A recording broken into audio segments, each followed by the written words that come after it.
question de l'université. Une importance capitale puisque nous connaissons sans cesse. Donc c'est pourquoi aujourd'hui, l'ensemble des engagés se sont donné rendez-vous à M. Abdoulaye Diagne pour discuter sur ça. Sans plus tarder, qu'il nous fasse le discours d'ouverture de ce séminaire. Nous sommes présents ici. Il me souvient quelques paroles fortes d'un grand penseur que j'ai côtoyé, que j'ai affronté dans mes études. Celui-là même qui disait être en compagnie d'étudiants, immense privilège. Être avec des étudiants, c'est être dans la confrontation permanente. C'est la double dimension du statut d'étudiant prouve, si besoin en est, que par comprenez avant, vous, ce jour, pour discuter. D'abord, je vous félicite. Qu'il y ait une grande rencontre. Oui, ce n'est pas Dakar qui est présente. Aujourd'hui, des syndicalistes qui sont présents. Aujourd'hui, en devenir une nation. Que qu'est-ce que c'est ça? Parce que vous avez su répondre aux exigences du temps. Que votre temps est le temps du meilleur. Et le temps du meilleur, c'est le temps du rassemblement. Je vous félicite de ça.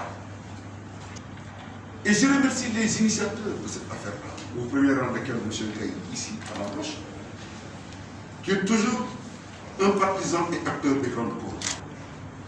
Remerciements appuyés à ce monsieur. Vraiment. Les chefs, vous avez décidé rapidement de discuter. De discuter de quoi? Du rôle et de la place des étudiants dans une perspective d'apaisement.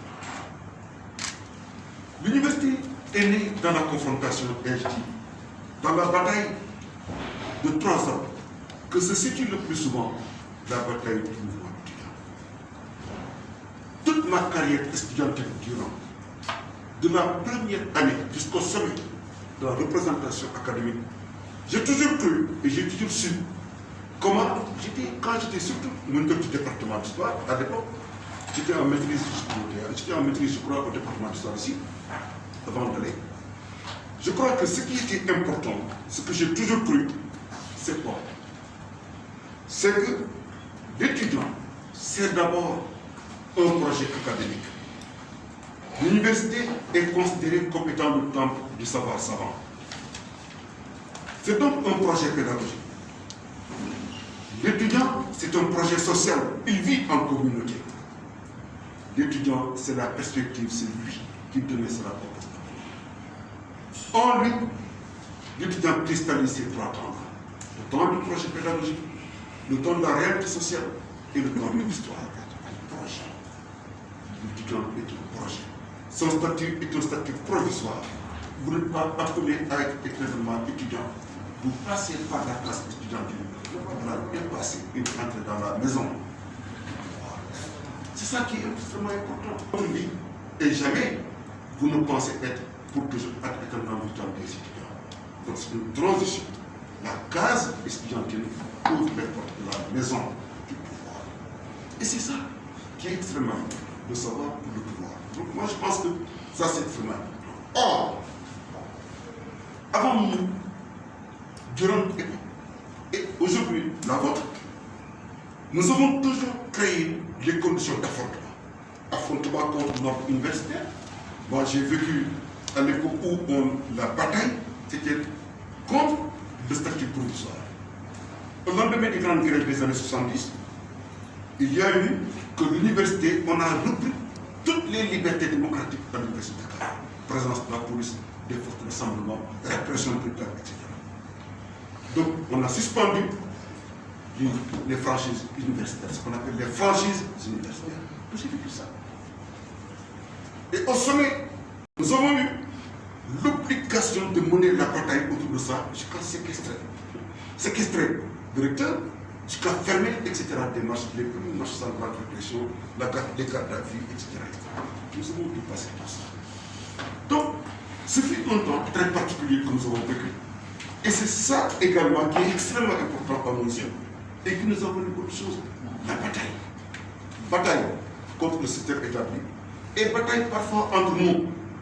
Les luttes pour le contrôle des amicales, l'introduction des partis politiques dans l'espace, tout ça. Les restos, comment gérer les restos, c'était compliqué. Comment gérer les chambres, c'était compliqué. Voilà ce qui se pose comme problématique. Et ensuite, il y a l'inquiétude de lendemain qui se pose.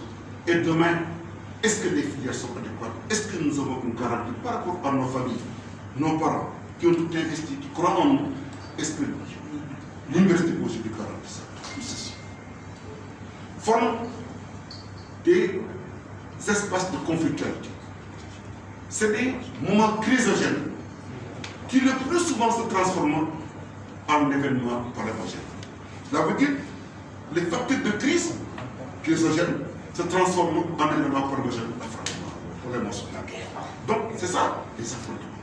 Ce qui est chrysogène finit par devenir palémogène. C'est pourquoi je crois, en tant que conseiller de M. le Président de la République, c'est vrai, directeur de la CAF, c'est vrai, dans cet appui à la veille stratégique, c'est vrai. J'ai pu comprendre un peu, quand on parle des étudiants, comment aujourd'hui les étudiants doivent être les étudiants de leur temps. Chaque époque, France, pendant passer que les jeunes, chaque génération a une obligation face à la mission. La réussir ou échouer. Mais vous êtes des étudiants de votre temps. Quel est votre temps? Et c'est sur ça la conclusion finale. Quel est votre temps? Votre temps est celui où, premièrement, nous vivons toujours les affres de sous-développement. Est-ce qu'un étudiant sincère ne doit pas penser aujourd'hui à relever le défi du développement? Qu'est-ce qu'il faut faire pour que nos campagnes, nos familles, etc. puissent se développer aujourd'hui? Qu'est-ce qu'il faut faire? Le temps aujourd'hui, c'est quoi? C'est un temps où nous avons l'obligation de faire face à de nombreux défis. Nous sommes dans un monde pluriel. Un monde où la contradiction n'est plus motrice. La contradiction s'est transformée en antagonisme. La contradiction, c'est elle qui est contraire, mais dans une perspective de résolution supérieure, l'antagonisme, c'est un point de non-retour dans la contradiction.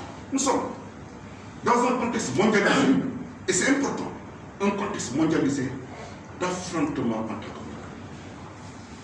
Dans notre sous-région, le terrorisme à nos portes. Aujourd'hui, nous avons la COVID-19, qui n'ont pas été concernés par la guerre. Mais, non. Donc l'échelle, c'était les continents, mais pas les pays. Pour la première fois, un phénomène touche tous les pays et commence même par les pays les plus développés. C'est un grand bouleversement de l'histoire.